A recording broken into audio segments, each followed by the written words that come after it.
Hi guys, welcome back to my channel. இந்த வீடியோல நம்ம ஷேர் பண்ண போற கரண்ட்லி ஸ்டேட்டஸ் வீடியோ அப்படின்னு பார்க்கும்போது விஜய் டிவில 2016ல ரிலீஸ் பண்ண பகல் இரவு. ஸோ ஃபேன்ஸ் மோஸ்ட்லி இந்த சீரியல் தான் ஹை லெவல் ஓட் பண்ணியிருந்தீங்க. அதனால டுடே இந்த சீரியல் ஆக்ட் பண்ண ஆக்டர்ஸ் இப்போ எப்படி இருக்காங்க, அவங்களோட கரண்ட்லி பிக்சர்ஸை நம்ம இன்னைக்கு இந்த வீடியோவில் ஷேர் பண்ண போகிறோம். ஸோ ஆல்ரெடி நம்ம பார்த்தீங்கன்னா இதே மாதிரி மோஸ்ட் சீரியல்ஸ்க்கு அப்டேட் ஷேர் பண்ணியிருக்கோம். 1 2 இல்லை 110க்கு மேலே வீடியோ ஷேர் பண்ணியிருக்கோம். ஸோ நீங்கள் விசிட் பண்ண நினச்சிங்கன்னா கீழே டிஸ்கிரிப்ஷனில் லிங்க் இருக்கும், இல்லை பிளேலிஸ்ட்டை கண்டிப்பாக செக் பண்ணி பாருங்கள், உங்களுக்கு பிடிக்கும். ஸோ வீடியோக்குள்ளே போகிறதுக்கு முன்னாடி சீரியலை பற்றின ஒரு ஷார்ட் ரிவ்யூ பார்க்கலாம். ஸோ பகல் நிலவு 2016ல் ரிலீஸ் பண்ணாங்க.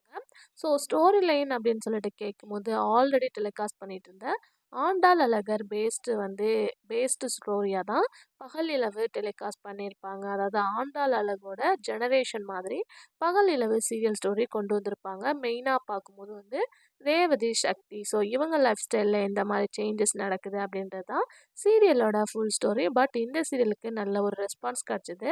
2016ல் டெலிகாஸ்ட் பண்ணவங்க 2019ல் தான் என் பண்ணாங்க. டோட்டல் எபிசோட்ஸ் அப்படின்னு பார்க்கும்போது 800க்கு மேலே இந்த சீரியல் எபிசோட்ஸ் டெலிகாஸ்ட் பண்ணாங்க. கண்டிப்பாக ஃபேவரட் கப்பலில் இவங்களும் ஒருத்தவங்களாக தான் இருந்தாங்க. ஆல்மோஸ்ட் எல்லா பேருமே கவர் பண்ணியாச்சு. ஸோ யாராச்சும் நான் மிஸ் பண்ணியிருந்தேன்னா கமெண்டில் ஷேர் பண்ணுங்கள். இதே மாதிரி உங்களுக்கு பிடிச்ச சீரியல் ஆக்டர்ஸ் இப்போ எப்படி இருக்காங்கன்னு தெரிஞ்சுக்கணும்னு நினச்சிங்கன்னா சீரியலோட நேமை கமெண்டில் மென்ஷன் பண்ணுங்கள். வீடியோ பிடிச்சா சப்ஸ்கிரைப் பண்ணிக்கோங்க. இப்போ வாங்க வீடியோக்குள்ளே போகலாம்.